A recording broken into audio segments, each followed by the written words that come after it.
Okay, I'm back again. This is Joshua Taylor coming to you with another Exodus 2 report on how to lay out the geometry of the 1 acre plots for the cogen community. So I've been working away at these numbers.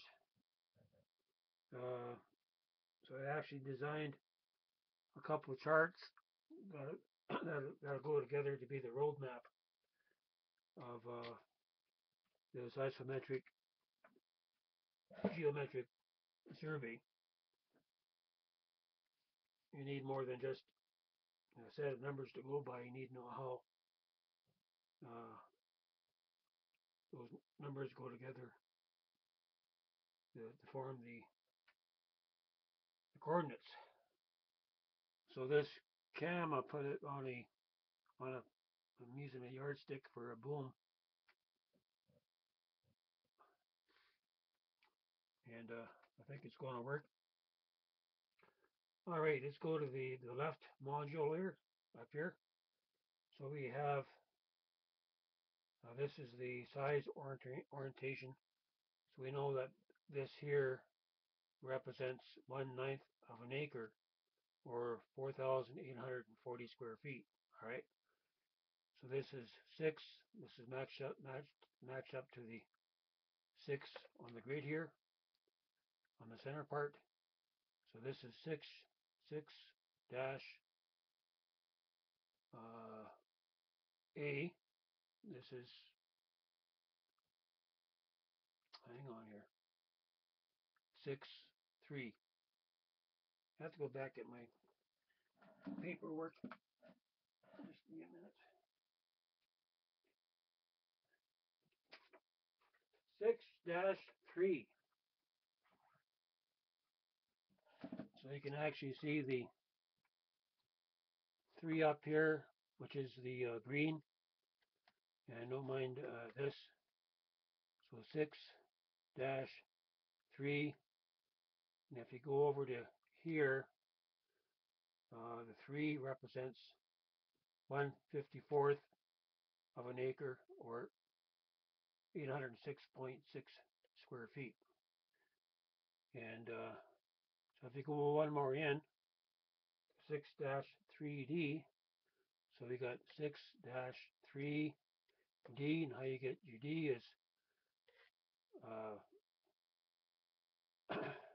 you always orientate toward the center, so you would have the center of your triangles are always center, or your starting point. So this would be A, B, C, D. So you got 3 A, B, C, and D. So this is in the fourth quadrant. And this yellow, you go over to here, represents 1/216th of an acre, or 201.6 square feet. So if you go one more designation in, you're looking at the orange here. And remember this triangle here, you always go in toward the center. So this would be the center of this triangle. So you would have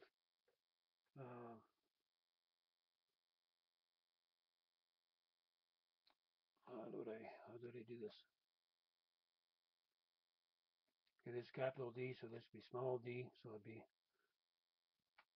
small a, b, c, d. So this is also in the fourth quadrant, or small d.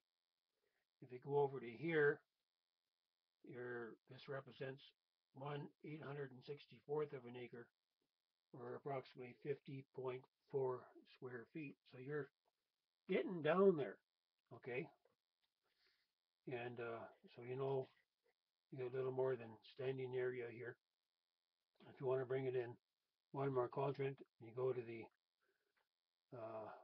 orange here, or the bright orange or red, and that gives you, you drew out the quadrants. So this comes towards center, so center would be, what did I use, 3? think I used a number here. So this would be 1.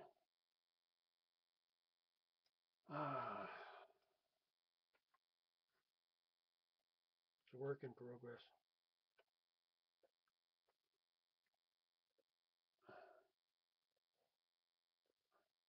So this is supposed to be 3, D3. So D and 3. 1, 2, 3. So this should be 1. This should be 2, not 3. So this should be D2.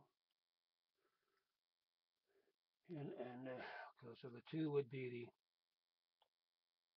this here. That represents this upside down here. 12.6 square feet, or 1.3457 thousandths of an acre. And so I brought it down to 1 more here, but be 1/4 of this red. And so that this would be 1/4 of this. And so we know that this is D, small d, 3, because it's in the 3rd position. Center is 1, 2, 3. I'm going to have to work on this, but I know it's going to work. It's just going to take a little bit of getting used to. This is different. So we know this is center, and you always, center would come point down. And so you got 1, 2, 3, 4. So this would be 2. Small d, 2. And we actually got our coordinates would be, what's the last coordinate? 3 is also numeric. The center would be 1, 2, 3. So this is in the 3rd position.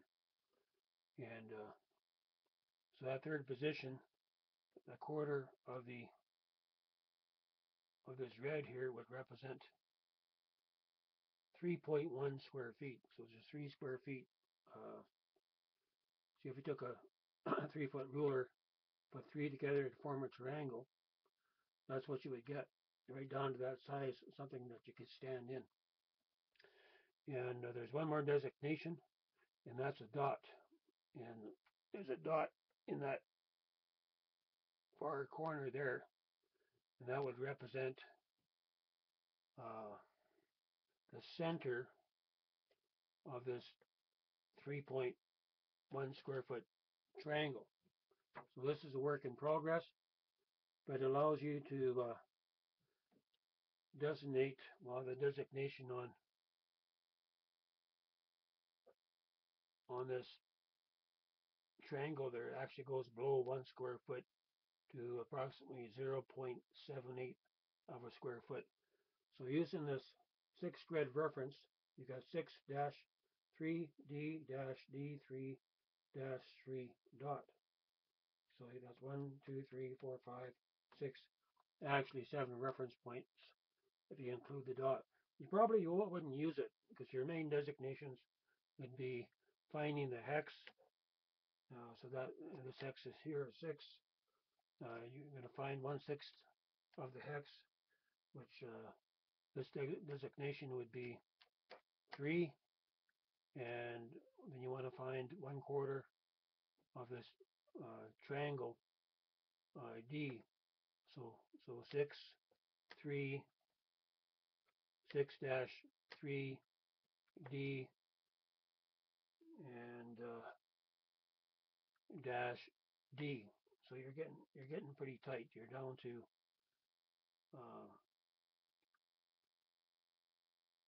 50 square feet. So if you had a tape stretched out 50 feet, and you had 3 tapes that long put together into a triangle, that's what you would get. So this is still a fair amount of area. So you probably want to come down to the orange here, to this designation, being 12.6 square feet.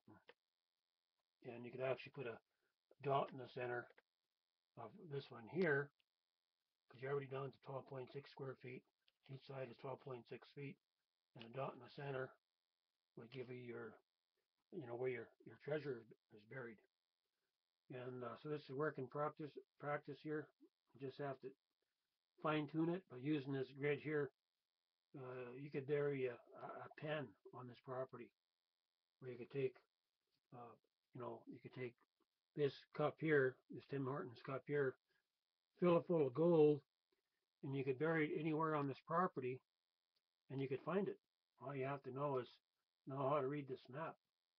And the beauty about it is that everyone understands numbers, and using a colored chart like this, you wouldn't have to say any more, because people would just follow the chart. You got green, light green. Uh, this just helps you to get an understanding, and so people could actually follow this chart in here, and they would know where to go. As far as practicality, using a pocket laser light for this, it takes a little bit of practice. So you probably would have to have 3 people having pocket lasers, because you're, if, like it's easy enough to find the center here, but then you have to reference the 2 other points of the triangle. So if you're in the center, you can shoot out at a certain angle, so many feet. Then I don't know what this is, 60 degrees over here and 60 degrees back. Now we give you your triangle, and to divide this into 4, you just go half, half, and half, and you could rope this off and bring it down to this designation. So you could actually do it. I think you can. You can actually take, a cup of gold or silver or bullets or whatever you want to use, and bury it in the land. Take an auger, dig a hole, bury it, attach a rope to it, and bury it down a couple feet. So when you're digging it, once you find the rope, you know that what's underneath.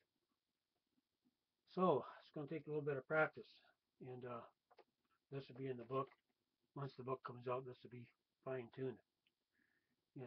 But this is good not only just to lay out this 1 acre plot, but you could use the same reference to do the entire 16 acres using the same isometric geometric layout.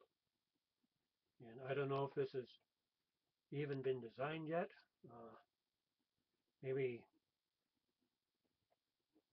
years ago they may have had this, because I don't think they use this kind of geometry for laying out land. They might use it for laying out the grid point, the energy points on the Earth. And that would be similar, because you get the hexagonal patterns, and you can subdivide. That's basically what you're doing.